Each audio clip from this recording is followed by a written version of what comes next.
What's going on, guys? Welcome back to my channel. My name is Anthony and this is Watch With Me. It's been a while since I've actually done a review, and today I'm pretty excited because we're going to be reviewing the Audemars Piguet Code 1159. It's a very hard watch to come by.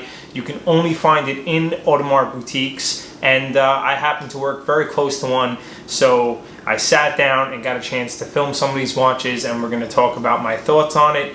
And I would love to know what you guys think, so make sure you leave a comment down below. Before we get into that, of course, a wristwatch check. Today I am wearing my Rolex Submariner. This is the transitional, only made for 9 months. It's my absolute go-to. I now understand the appeal of the Submariner. It goes to everything, and that's why I'm wearing it. But enough of my watch, let's get into the topic. So if you go back to my earlier videos, you might even see I did a video when this watch was released, and I did mock it quite a bit because just seeing photos and it being very new, I was very quick to jump on the bandwagon and kind of rip apart this watch. Also giving it some praise. I really like the perpetual calendar. I think that's done really well. I think the dial is absolutely beautiful, and that happened to be one of my favorite pieces that came out of SIHH. That being said, I never liked the three-hand, and I am still kind of in the air about it. After sitting down and seeing it, I really like the watch in terms of its case design. I think it's absolutely stunning. What they did is take that iconic octagon bezel that's on the Royal Oak, and instead of making it the bezel, which would be the top part of the case, they actually sandwiched it right in the middle and have kind of these skeletonized lugs that hang over this octagon case, still keeping to its real DNA of a brand, which is the Genta Royal Oak design, but kind of revitalizing it in a new line. That being said, I'm still not a fan of the three-hand. I think there's way too much negative space on the dial, and it's just very blah in my opinion. I do absolutely love the case. I think the movement is finished beautifully. I like that it's a larger movement, which makes up for the larger case. It's not like this small movement that's floating inside a larger case for no reason. The crystal is double curved. It's almost like a reverse dome. Really, really nice. It's so comfortable on the wrist. I wouldn't be surprised if they change up the dial in the next SIHH, or maybe in a year or two to come. I mean, the color is quite nice. They use a lacquered dial. The one in my video is obviously the blue lacquered dial in white gold, which it's nice, but you know, these watches are almost $50,000, and that's a very high price point for this watch. This is obviously Audemars' interpretation of a dress watch. It's pretty thick, it's pretty large.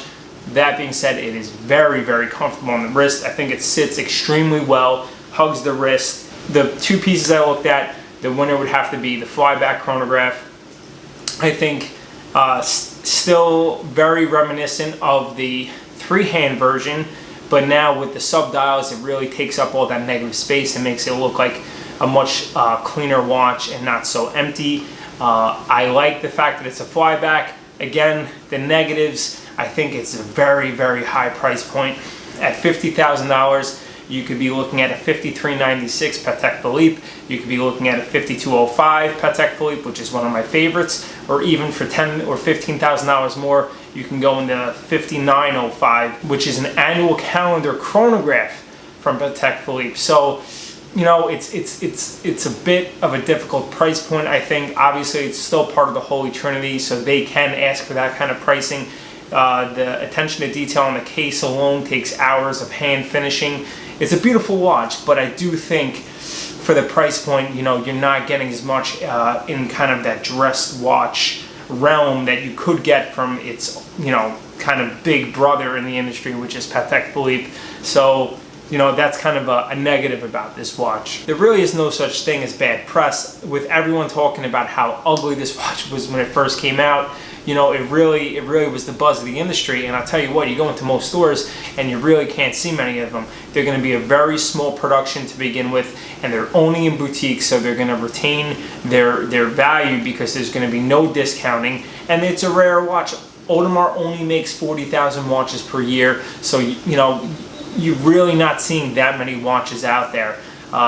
that's really gonna be it. I hope you guys enjoyed some of the close-up shots I did of this. I would love to hear what you guys think about this watch, and then tell me, have you seen it in person, or are you just basing your opinion off of photos you've seen? I'd love to know.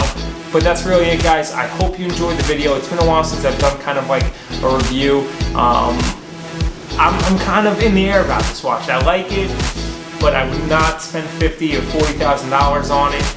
I don't know. I've been kind of like really been into Patek lately, and I've been feeling the itch for one of those, and it would be hard to kind of pull the trigger on one of these instead. But that's it, guys. Until next time, take it easy.